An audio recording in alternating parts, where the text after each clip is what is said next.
ভারতে বাংলাদেশের জাতীয় পতাকা অবমাননা এবং গণমাধ্যম, ভারতের যে গণমাধ্যমগুলো রয়েছে সেই গণমাধ্যমে বাংলাদেশ নিয়ে অপপ্রচারের প্রতিবাদ জানিয়ে কিন্তু বিএনপির ভ্রাতৃপ্রতিমঙ্গ সংগঠনগুলো যে রয়েছে, ছাত্রদল, যুবদল এবং স্বেচ্ছাসেবক দল, তিন সংগঠন কিন্তু আসলে আগরতলা অভিমুখে লং মার্চের যে ঘোষণা দিয়েছিল সেটা কিন্তু সকাল থেকে তারা জমায়েত হয়ে আগরতলা অভিমুখে শুরু হয়েছে। সে যাত্রাটি শুরু হয়েছে বিএনপির নয়াপল্টনের কার্যালয়ের সামনে। কিন্তু বেশ কিছুক্ষণ আগে প্রধান অতিথি হিসেবে বক্তব্য রেখেছিলেন এবং উদ্বোধন ঘোষণা করেছেন রুহুল কবির রিজভী। তার বক্তব্যের পরপরই আসলে যে লং মার্চের যে আনুষ্ঠানিকতা, সেই আনুষ্ঠানিকতা কিন্তু শুরু করেছে ছাত্রদল, যুবদল এবং স্বেচ্ছাসেবক দল। আমরা লক্ষ্য করেছি মঞ্চে কিন্তু ছাত্রদল, যুবদল এবং স্বেচ্ছাসেবক দলের সভাপতি, সাধারণ সম্পাদক যারা রয়েছেন তারা সেখানে বক্তব্য রেখেছেন এবং বক্তব্য রাখার মধ্য দিয়ে তারা মূলত আজকের এই যে লং মার্চটি, সেই লং মার্চের ঘোষণা দিয়েছিলেন, সেই লং মার্চটি কিন্তু শুরু করেছে মূলত নয়াপল্টনের কার্যালয় সামনে থেকে কয়েকটি জায়গায়, 4টি জায়গায় কিন্তু তারা সমাবেশ করবে এবং সমাবেশ করে সর্বশেষ আগরতলা অভিমুখের যে সীমান্ত সেখানে কিন্তু এই তিন সংগঠনের একটি সমাবেশ অনুষ্ঠিত হবে। এবং রুহুল কবির রিজভী তার বক্তব্যে কিন্তু বলেছেন যে বাংলাদেশের ভেতরে থেকে আসলে যে প্রতিবাদ, সেই প্রতিবাদটি করার জন্য। এবং তিনি, আমরা লক্ষ্য করেছি, তিনি বলেছেন মমতা ব্যানার্জি যে বাংলাদেশ নিয়ে যে দখল করার কথা বলেছিল এবং তার জায়গা চেয়েছিল, তখন সেটি নিয়েও কিন্তু সমালোচনা করেছেন রুহুল কবির রিজভী। এবং রুহুল কবির রিজভী তার যে বক্তব্য,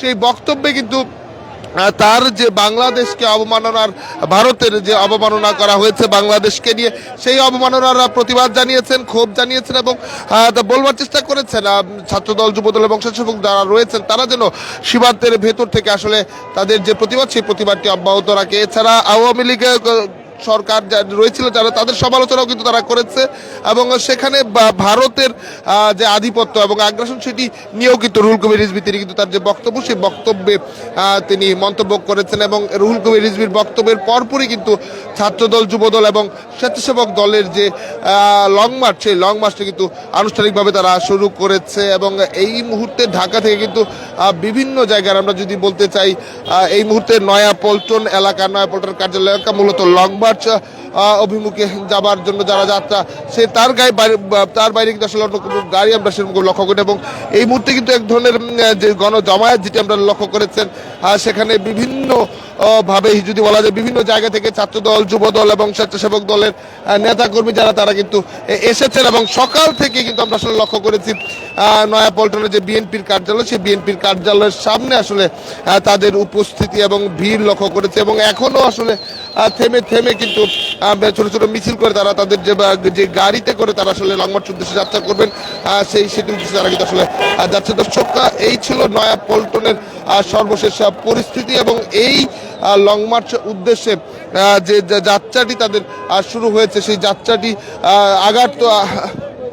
আগরতলা সেখানে সীমান্তে কিন্তু আসলে তাদের যে যাত্রাটি সেখানে শেষ হবে। এবং সেখানে সর্বশেষ সমাবেশের মধ্য দিয়ে কিন্তু আসলে এই যে ছাত্রদল, যুবদল এবং স্বেচ্ছাসেবক দলের যে সমাবেশ, লং মার্চটি, সেই লং মার্চটি শেষ হবে। এবং সেখান থেকে কিন্তু তারা তাদের হয়তোবা নতুন কোনো কর্মসূচি বা কোনো কার্যক্রম থাকবে সেটি জানাবেন না। এর আগে কিন্তু এই তিন সংগঠন কিন্তু ভারতীয় হাই কমিশন বাংলাদেশে ঢাকায়, সেই হাই কমিশন অভিমুখে তারা কিন্তু যাত্রা শুরু করেছিল এবং সেখানে একটি স্মারকলিপি দেওয়া হয়েছিল, যে স্মারকলিপির মধ্য দিয়ে তারা বলবার চেষ্টা করেছিল ভারতীয় গণমাধ্যমে বাংলাদেশ নিয়ে যে তথ্য প্রচার করা হচ্ছে, সেই তথ্য বিভ্রান্তকর অভিযোগ তুলে তারা কিন্তু বক্তব্য দিয়েছিল। এবং আজ কিন্তু আবারও একই দাবিতে যদি বলা যায়, তারা কিন্তু যে লং মার্চটি ঘোষণা করেছে, সেই লং মার্চটিতে তারা কিন্তু দাবি তুলেছে ভারতীয় গণমাধ্যমে বাংলাদেশ নিয়ে যে মিথ্যাচার, সেটি মিথ্যাচার বলে আখ্যা দিয়ে তারা কিন্তু বলেছে এটি থেকে সরে আসে। এবং ভারতে বাংলাদেশের হাই কমিশনে যে হামলা এবং জাতীয় পতাকা অবমাননা হয়েছে সেটিরও ক্ষোভ কিন্তু তারা জানিয়েছে।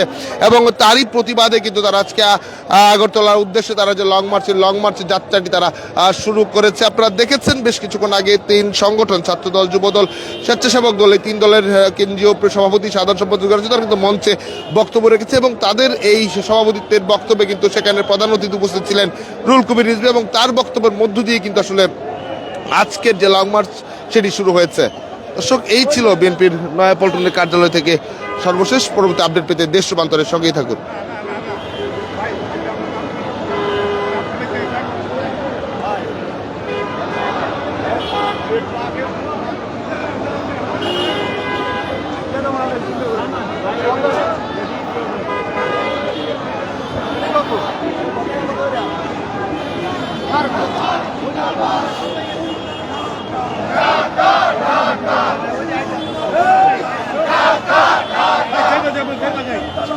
হুঁশিয়ার